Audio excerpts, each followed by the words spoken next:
প্রথম চান্সে যদি জান্নাতে যেতে চান, জাহান্নামের কোন স্পর্শ ছাড়া যদি জান্নাতে যেতে চান, তাহলে এই 16 বদঅভ্যাস থেকে, 16টি অপরাধ থেকে নিজেকে বাঁচাবার চেষ্টা করতে হবে। কোরআন এবং হাদিসের আলোকে আমরা কিছু হতভাগা মানুষের কথা জানি, যে মানুষগুলো হয়তো নামে মাত্র তাদের অনেকে মুসলমান, হয়তো অনেকে নামাজ কালামও পড়ে, কিন্তু জান্নাতে তারা যেতে পারবে না। কারা সে হতভাগা মানুষ? যারা হয়তো তাদের অনেকে আছে মুসলিমই না, আবার অনেকে আছে যারা মুসলমান হওয়া সত্ত্বেও, নামে মুসলমান হওয়া সত্ত্বেও জান্নাতে প্রবেশ করতে পারবে না। জান্নাতে যাওয়ার পথে বাধাগুলো কি কি, আমরা আজ সেরকম 16টি বাধার কথা জানবো। কয়টি বাধা? 16টি বাধার কথা জানবো। 16 শ্রেণীর হতভাগা মানুষের কথা জানবো, যে হতভাগা মানুষগুলো জান্নাতে যেতে পারবে না। জান্নাতে যাওয়ার এই নেয়ামতের সৌভাগ্য লাভ থেকে তারা বঞ্চিত হবে। আল্লাহ রাব্বুল আলামিন সেরকম কপাল পড়া মানুষদের কাতারে যেন আমরা শামিল না হই, আমাদের সবাইকে সে তৌফিক দান করুন। ভাইরা আমার, আমরা যে শ্রেণীগুলোর কথা বলবো, প্রত্যেকটা শ্রেণীর পাশাপাশি আমরা কোরআন বা হাদিস থেকে উদ্ধৃতি এবং রেফারেন্স ইনশাআল্লাহ টানবো। আপনাদের কাজ হলো, আমাদের সবার কাজ হলো, এই 16 প্রকার হতভাগা মানুষের কোন একটা প্রকার এর মধ্যে আমি নিজে আছি কিনা সেটা মেলানো। যদি দেখি যে আমার মধ্যে এটা আছে, তাহলে মাহফিলের প্যান্ডেলের মধ্যে বসে, প্যান্ডেলের নিচে বসে এই মাহফিলের মাঠে থেকেই আমি নিয়ত করে ফেলবো যে এই বদঅভ্যাসটা, এই খারাপ জিনিসটা আমি ত্যাগ করে ফেলবো। যেই 16টি খারাপ জিনিস, যেই 16টি অপরাধ জান্নাতে যাওয়ার ক্ষেত্রে বাধা, সে বাধাগুলো আমাদের জীবন থেকে আমাদের সরিয়ে ফেলার সংকল্প এখান থেকে করে তারপরে বাড়িতে যেতে হবে। তাহলে আজকে মাহফিলে আসা, বর্ষা, আয়োজন করা সবকিছু সার্থক হবে ইনশাআল্লাহ। সবাই নিয়ত করবো তো ইনশাআল্লাহ। আল্লাহ আমাদের সবাইকে তৌফিক দান করুন। সর্বপ্রথম যে হতভাগা মানুষদের কথা বলতে চাই, যারা জান্নাতে যেতে পারবে না, তারা হলো যারা আল্লাহর প্রতি ঈমান আনে নাই, যারা মুসলমান হয় নাই, যারা ঈমান আনে নাই, আল্লাহর প্রতি যারা বিশ্বাস করে নাই, তারা আল্লাহর তৈরি জান্নাতে যাবে, এটা কখনো আশা করা যায়? যদি আল্লাহকে কেউ বিশ্বাসই না করে, আল্লাহর একত্ববাদকে স্বীকারই না করে, শিরকে লিপ্ত হয়, সে মুসলমানই না হয়, তাহলে সে আল্লাহর জান্নাতের প্রত্যাশা কোত্থেকে করতে পারে? একজন মানুষ, তিনি মুসলমান না, তিনি অমুসলিম, তার ব্যক্তি জীবনে অনেক ভালো কাজ থাকতে পারে, অনেক ভালো অর্জন থাকতে পারে, কিন্তু তার ভিতরে ঈমান নাই। এই লোকটা আল্লাহর কাছে জান্নাতের আশা কখনো করতে পারে? একজন মানুষ বাংলাদেশে মানুষের জন্য অনেক কাজ করেছেন, বাংলাদেশের উন্নয়নে অনেক ভূমিকা তার ছিল বা আছে, বাংলাদেশে অনেক কল্যাণকামিতা তিনি চান, তার অনেক ইন্ডাস্ট্রি কারখানা থেকে বহু দেশের উপকার হয়, দেশে মানুষের উপকার হয়, এরকম আরো বহু উপকারিতা তার দ্বারাই হয়। কিন্তু লোকটা বাংলাদেশের অস্তিত্বকে স্বীকার করে না, বাংলাদেশের অস্তিত্বকে স্বীকার করে না, বাংলাদেশের স্বাধীনতা, সার্বভৌমত্ব এগুলো স্বীকার করে না। সে যদি বাংলাদেশকে অস্বীকার করে, বাংলাদেশ রাষ্ট্রের বিরুদ্ধে বিদ্রোহ করে, তাহলে এই ব্যক্তিকে বাংলাদেশ রাষ্ট্র বা রাষ্ট্রের তরফ থেকে রাষ্ট্রীয় কর্তৃপক্ষ কখনো তাকে রাষ্ট্রের কোনো সম্বর্ধনা, রাষ্ট্রের কোনো বিশেষ সম্মাননা ওই ব্যক্তিকে কখনো দিবে? দেওয়ার কথা। যে রাষ্ট্রকেই স্বীকার করে না, রাষ্ট্র তাকে সম্বর্ধনা দেওয়ার কথা। তার হতে পারে অনেক অর্জন আছে, হতে পারে অনেক অবদান আছে, তার একটারও 2 পয়সার কোনো মূল্য থাকবে না যদি সে রাষ্ট্রটাকে কি করে? অস্বীকার করে। ঠিক একইভাবে যে আমার রবকে মানে না, যার আল্লাহর প্রতি ঈমানই নেই, বিশ্বাসই নেই, তার হাজারটা ভালো কাজ থাকতে পারে, আল্লাহ রাব্বুল আলামিনের কাছে সে কখনো জান্নাত প্রত্যাশা করতে পারে? যে আল্লাহকে স্বীকার করে না, সে আল্লাহর কাছে জান্নাত কিভাবে আশা করে? এজন্য ভাইরা আমার, সহিহ মুসলিমের হাদিসে আসছে, নবী করিম সাল্লাল্লাহু আলাইহি ওয়াসাল্লাম বলেছেন, লা তাদখুলুল জান্নাতা হাত্তা তুমিনু, তোমরা ততক্ষণ পর্যন্ত জান্নাতে প্রবেশ করবে না যতক্ষণ পর্যন্ত তোমরা ঈমানদার হবে না। অর্থাৎ ঈমানদার না হলে জান্নাতে যাওয়ার কোনো সুযোগ নেই। এই প্রথম শ্রেণীর মানুষ, তারা দুনিয়া থেকে যদি ঈমান ছাড়া যায়, তাহলে সেক্ষেত্রে চিরকাল তারা জান্নাতে নিষিদ্ধ থাকবে, অনন্ত অসীমকাল জাহান্নামে তারা থাকবে, জান্নাতে কখনোই আসতে পারবে না।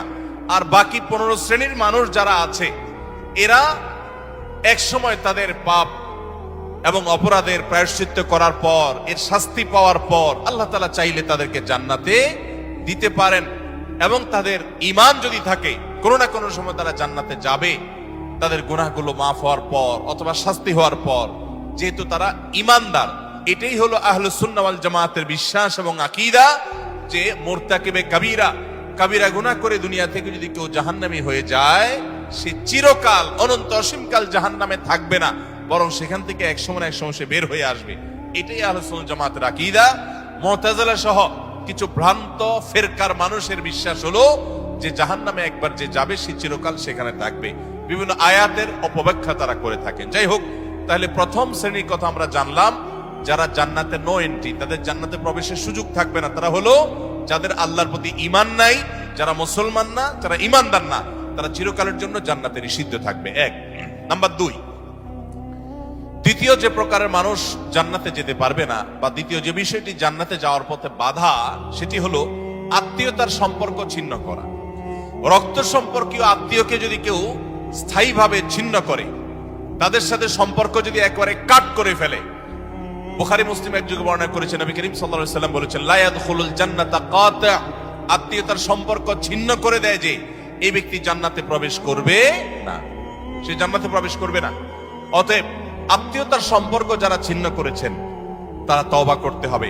আপনার ভাই, আপনার বোন, শত বাধা হতে পারে, শত ঝামেলা হতে পারে, শত গন্ডগোল হতে পারে, আপনার চাচা, আপনার ফুফু, আপনার মা বাপ, আপনার সন্তান সন্ততি, আপনার মামা, আপনার খালা, এরা সবাই আপনার রক্ত সম্পর্কীয় আত্মীয়। এদের সাথে আপনি স্থায়ী সম্পর্ক ছিন্ন করবেন, এই সুযোগ কিন্তু ইসলাম আপনাকে রাখে নাই। হ্যাঁ, যদি এমন হয় যে তাদের সাথে সম্পর্ক রাখতে গেলে আপনার জীবন হুমকির মধ্যে পড়ে, আপনি বিপর্যস্ত হন, আপনাকে তারা ক্ষতি করে, তো শুধু ক্ষতি থেকে বাঁচার জন্য আপনি দূরে আসেন, সেটা ভিন্ন বিষয়। কিন্তু সম্পর্ক যদি একেবারে স্থায়ীভাবে ছিন্ন করেন, বিশেষ করে দুনিয়াবি ঠুনকো অজুহাতে, ঠুনকো কারণে, কোনো কারণে মনোমালিন্য হয়েছে, আর চিরকালের জন্য সম্পর্ক ছিন্ন করে দিলেন, তো এটা হারাম। এই লোক যদি নামাজিও হয়, এই লোক যদি ওয়াজ মাহফিলেও আসে, এই লোক যদি জিকির আজকারও করে, এই লোক যদি তাসবিহ তেলাওয়াতও করে, যেহেতু সে আত্মীয়তার সম্পর্ককে ছিন্ন করে ফেলেছে, এই লোক জান্নাতে প্রবেশ করতে পারবে না যতদিন না সে তওবা করে তার পাপ থেকে, অপরাধ থেকে সে ফিরে না আসছে। ভাইরা আমার, তাহলে জান্নাতে যাওয়ার ক্ষেত্রে দ্বিতীয় বড় বাধা হলো এই বিষয়টি, অর্থাৎ আত্মীয়তার সম্পর্ক ছিন্ন করা। আর প্রথম বাধার কথা বলেছি হলো বেঈমানি, কুফরি, আল্লাহর প্রতি অবিশ্বাস এবং শিরক। এগুলো জান্নাতে যাওয়ার ক্ষেত্রে সবচেয়ে বড় বাধা, স্থায়ী বাধা। আর দ্বিতীয়টি হলো আত্মীয়তার সম্পর্ক ছিন্ন করা। নাম্বার 3, চগলখড়ি করা। এই বদভ্যাস আমাদের সমাজে এখন প্রচুর পরিমাণে আছে। অনেক মানুষ আছে দেখবেন মুখে দাঁড়িয়ে আছে, মাথায় টুপিও আছে, হয়তো নামাজ কালামও পড়ে, কিন্তু চগলখড়ির বদভ্যাস আছে, এই চরিত্রটা আছে যে আমার কাছে এসে ওনার বদনামি করবে, ওনার কাছে গিয়ে আমার বদনামি করবে, আমার কাছে এসে আমাকে পামপট্টি দিবে, ওনার কাছে গিয়ে ওনারে পামপট্টি দিবে। এরকম লোক আছে না নাই? ঘরে ঘরে। আল্লাহ মাফ করুন, আমাদের অনেকের মধ্যে এই চরিত্রটা আছে না নাই? নবী করিম সাল্লাল্লাহু আলাইহি সাল্লাম এই চগলখড়ি সম্পর্কে সহিহ মুসলিম বর্ণিত হাদিসে বলেছেন, লা ইয়াদখুলুল জান্নাতা নাম্মাম, চগলখোর জান্নাতে প্রবেশ করবে না। জান্নাতে প্রবেশের ক্ষেত্রে আরেকটি বড় বাধা, আরেকটি বড় দেয়াল, আরেকটি বড় প্রাচীর হলো এই চগলখড়ির চরিত্র।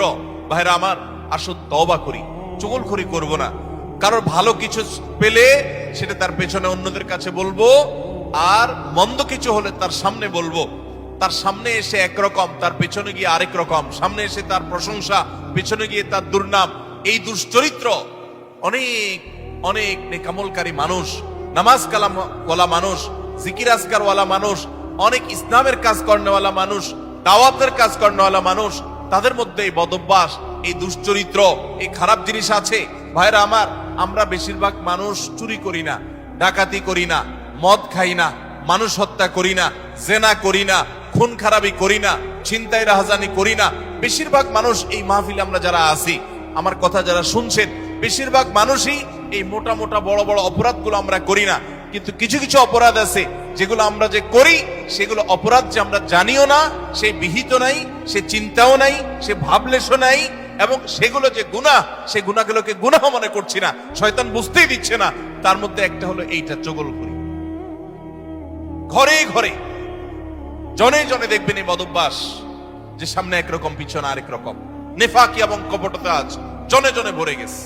আল্লাহ তাআলা আমাদের সবাইকে জান্নাতে যাওয়ার ক্ষেত্রে কত বড় বাধা, এই বাধাকে আল্লাহ তাআলা আমাদেরকে অতিক্রম করার তৌফিক দান করুন। এই বাধা অতিক্রম করার উপায় কি ভাই? উপায় হলো এখনই তওবা করবেন। আমি জীবনে কখনো কারোর সামনে গিয়ে একরকম, পেছনে গিয়ে আরেক রকম, এই মুনাফিকি আমি করব না, এই কপটতা আমি করব না, এই 2 নম্বরে আমি করব না, এই প্রতারণা আমি করব না।